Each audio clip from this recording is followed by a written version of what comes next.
नमस्कार प्रभाती किचन रे आपण समस्त को मो तरफ अनेक अनेक स्वागत। आज मु आपण सहित शेयर करी देसी स्टाइल रे माछ तरकारी रेसिपी। ताहले चलतु स्टार्ट करवा आज रेसिपी। प्रथमे माछ को धोईकी गोटे जगार रखी नहीं से स्वाद अनुसार लुण एवं गोटे चामच हलदी देकर ताको भलसे गोलई नौची। माछ को भलसे मुझे गोलई नहीं जमी हलदी लुण भलसे माछ सहित मिसीज। एबे गोटे कड़ई गरम कर कड़ई भलसे गरम हो से मु सोरिष तेल 4 बड़ चामच सोरिष तेल देइछि। आपण चाहिए रिफाइन तेल दे पारे किंतु जदि किछि आमिष बनाउछंती सेथिरे सोरिष तेल देले तार टेस्ट बेसी भलो आसी थाए। सेथिबे मु एठारे सोरिष तेल देइछि। आपण जदि सोरिष तेल चाहिए दे पारे नहले रिफाइन तेल देले मध्य चलिबो। तेल भलसे गरम हो जावा परे कड़ई रे एबे मु माछ देइछि। गोटे थर रे सबुतक माछ जागा हबनी सेथिबे मु एठारे 2-3 थर रे माछ तक भाजी नेबी। प्रथम थर रे जेतिकी माछ जागा हेछि सेतिकी मु माछ देइछि। मु एठारे प्रथमे 5टी माछ देइछि। एई माछ तक भाजी हबा परे आउ बळका थिबा माछ को मु भाजी नेबी। आपण माने वीडियोटी को आरंभ रु शेष पर्यंत देखंतु। जदि वीडियोटी भल लागिबो ताहले लाइक सहित शेयर करि नेबे। आउ जदि मो चैनल ले नुआ थिबे ताहले सब्सक्राइब करि नेबे। सब्सक्राइब करबा सहित पाखरे थिबा छोटो बेल आइकन को क्लिक करि देबे जहा द्वारा मु नेक्स्ट जहा भी वीडियो अपलोड करिबी ताहार नोटिफिकेशन आपन को फोन को आसी जिवो एवं आपण जाई वीडियोटी को देखि परिबे। एबे गोटे थरर माछ भलसे भाजी हे जिबा परे ताकू गोटे जगह को काढी के रखि नेबा परे सेही कड़ई रे मु आउ किछि सोरिष तेल देइथिली। तेल गरम हो जावा परे बळका थिबा माछरू आउ 5 पीस माछ मु कड़ई रे देइछि भाजीबा पई। गोटे साइड माछ हे जिबा परे मु तार एठारे आरो साइड को उल्टेई नेइछि। एही परि भाबरे मु थर थर करी जेतिकी माछ मु आनिथिली सबुतक माछ मु भाजी नेबी। मु एठारे भाकुर माछ नेइछि। आपण को भी माछ नेइकिरी एही प्रोसेस रे माछ तरकारी बनै पारिबे। एबे ए माछ तक भाजी हो जावा परे प्रथमरो जो जगार काढ़ी माछ को मु रखी सही जगार मु ए माछ तक मध्य काढ़ी रखी नहीं। एबे सही कड़ई रे आउ जेतिकी बळका थिला माछ ताको देइकिरी भाजी नउची। मु तो ये भाकुर माछ को लेकर भाकुर माछर तरकारी बनैबी। आपण मैंने मते कमेंट सेक्शन रे जणाई पारे आपण मानकु को माछ खाइबा पई भल लागि थाए सेटा मते कमेंट सेक्शन रे आपण माने मते जणाई पारे। देखंतु गोटे साइड माछ हे जिबा परे मु तार आरो साइड को उल्टेई नेथिली एवं माछ भजा हे जिबा परे ताको प्रथमरो जो जगार काढ़ी के रखिथिली से जगह को सबुतक माछ काढ़ी के रखि नेली। एबे मोर सबुतक माछ भाजी हो गलानी।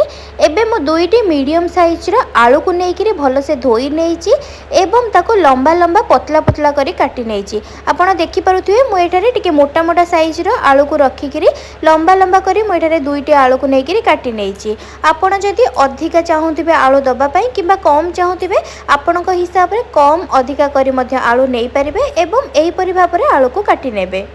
जदि आपण मो वीडियोटी को नुआ देखुथिबे और मो चैनल रे नुआ थिबे ताहले मो चैनल को सब्सक्राइब करबा सहित वीडियोटी को लाइक करि देबे।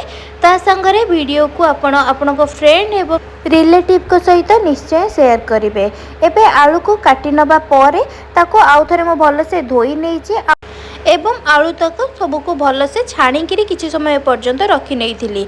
एबे जो कड़ई रे मु प्रथमरो माछ भाजी नेइथिली सेही कड़ई रे आलू तक सबको देइकिरी सेथिरे आलू पाई लुण एवं हलदी देइछि। मु जेतिकी लुण आलू पाई दरकारे सेतिकी स्वाद अनुसार लुण देइछि एवं आधा चामच हलदी देइकिरी किछि समय पर्यंत आलू को मेठारे भाजी नेइछि। गैस को मेठारे स्लो फ्लेम रे रखिकिरी आलू को भाजी नेइछि एवं से आलू भाजीबा समय रे आरो साइड रे मु 3टी मीडियम साइज रो पियाज को नेइकिरी पतला पतला लंबा लंबा करी काटी नेइछि। एबे देखंतु आलू मध्य भलसे भाजी हो जाइछि एवं एई आलू भाजीबा समय रे हमर 20 ରୁ 30% आलू सिझी जाई थाए। आउ बळका जेतिकी सिझीबा कथा मे तरकारी बनैबा टाइम रे आलू सिझी जिवो। एबे आलू को गोटे जगह रे काढ़ी के रखि नबा परे सेही कड़ई रे मु आउ किछि सोरिष तेल देइछि एवं तेल गरम हो जिबा परे सेथिरे तेजपत्र 2टी ता संगरे लंका गुंड आधा चामच एवं हलदी गुंड आधा चामच देइछि जहा द्वारा कलर तरकारी रो बहुत भलो आसीबो। सेथि पई तेल रे पियाज तपा पूर्वर मु एठारे हलदी एवं लंका गुंड आधा चामच देइकिरी गोळेई नेइछि। एबे काटिकी रखिथिबा पियाज को कड़ई रे देइकिरी भाजी नेइछि। पियाज रो कलर चेंज हे जिबा परे जेतेबेले पियाज रो कलर टिके गोल्डन कलर हे जिवो पियाजटा भलसे भाजी हे जिवो सेबे मु बाटिकी रखिथिली अदा रसुण रो पेस्ट सेटा को मो पियाज सहित देइकिरी भाजी नउछि।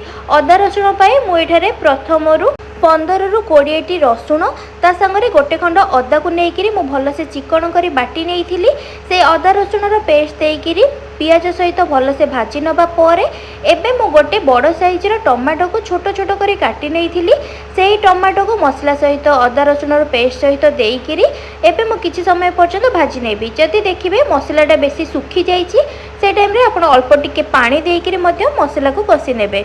एबे मसला कसिबा टाइम रे गैस को मु स्लो फ्लेम रे रखिछि जहाँद्वारा मसला को स्लो फ्लेम रे रखिकी जिते बेसी टाइम पर्यंत कषिबे तरकारी टेस्ट से भल आसी थाए से गैस को स्लो फ्लेम रे रखिकी सब मसला को कषि नेबे। एबे टमाटो को दे किछि समय भाजी नबा परे सेथिरे मु किछि गुंड मसला देइछि। गुंड मसला रे मु एठारे धनिया गुंड गोटे चमच, जीरा गुंड गोटे चमच, गरम मसला गोटे चमच, ता संगरे चिकेन मसला गोटे चमच एवं दालचीनी गुंड मध्य मु आधा चमच देइकिरी मसला को भलसे गोळेई नेइछि। एबे देखंतु मसला टिके सुखी जिबा परे मु अल्प सेथिरे पानी देइकिरी गोळेई नउछि। आपण देखिबे जेतेबेले मसला टिके सुखी जाउथिबो सेतेबेले अल्प टिके टिके पानी देइकिरी बेसी समय पर्यंत मसला को कषि नेबे। जो पर्यंत मसला रो तेल अलगा न होई जाइछि सेई पर्यंत मसला को कषि नेबे। मुझे गैस को स्लो फ्लेम रे रखी मसला को 15 मिनिट पर्यंत भलसे कषि नबा परे मसला मोर भलसे कषि हो जिबा परे मुझे पानी दे देइछि। आपण तरकारी रे जेतिकी झोल रखिबा पई चाहिबे सेही हिसाब रे पानी देबे।